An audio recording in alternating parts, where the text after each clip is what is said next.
പുതിയ നിയമം. വിശുദ്ധ മത്തായി എഴുതിയ സുവിശേഷം 1-ാം അധ്യായം. യേശുവിൻ്റെ വംശാവലി. അബ്രാഹത്തിൻ്റെ പുത്രനായ ദാവീദിൻ്റെ പുത്രൻ യേശുക്രിസ്തുവിൻ്റെ വംശാവലി ഗ്രന്ഥം. അബ്രാഹാം ഇസഹാക്കിൻ്റെ പിതാവായിരുന്നു. ഇസഹാക്ക് യാക്കോബിൻ്റെയും യാക്കോബ് യൂദായുടെയും സഹോദരന്മാരുടെയും പിതാവായിരുന്നു. താമാറിൽ നിന്ന് ജനിച്ച പേരസിൻ്റെയും സേറായുടെയും പിതാവായിരുന്നു യൂദ. പേരസ് ഹെസ്രോൻ്റെയും ഹെസ്രോൻ ആരാമിൻ്റെയും പിതാവായിരുന്നു.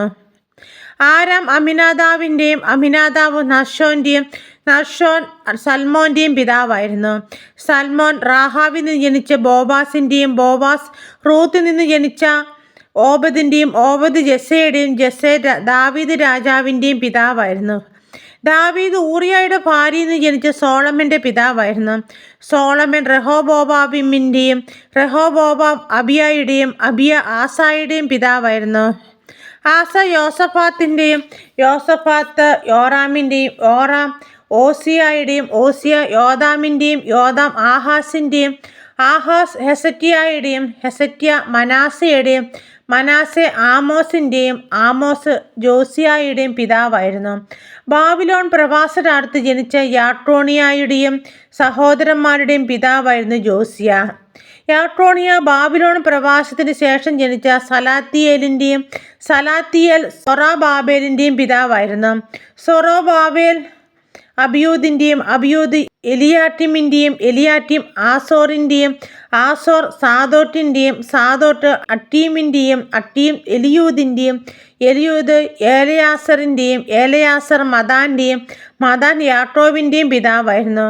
യാക്കോബ് മറിയത്തിൻ്റെ ഭർത്താവായി ജോസഫിൻ്റെ പിതാവായിരുന്നു. അവളിൽ നിന്ന് ക്രിസ്തു എന്ന് വിളിക്കപ്പെടുന്ന യേശു ജനിച്ചു.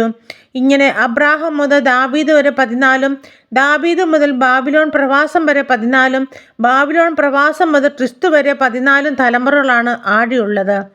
യേശുവിൻ്റെ ജനനം. യേശു ക്രിസ്തുവിൻ്റെ ജനനം ഇപ്രകാരമായിരുന്നു. അവൻ്റെ മാതാവായ മറിയവും ജോസഫും തമ്മിലുള്ള വിവാഹ നിശ്ചയം കഴിഞ്ഞിരിക്കെ അവർ സഹവസിക്കുന്നതിന് മുമ്പ് അവൾ പരിശുദ്ധാത്മാവിനാൽ ഗർഭിണിയായി കാണപ്പെട്ടു.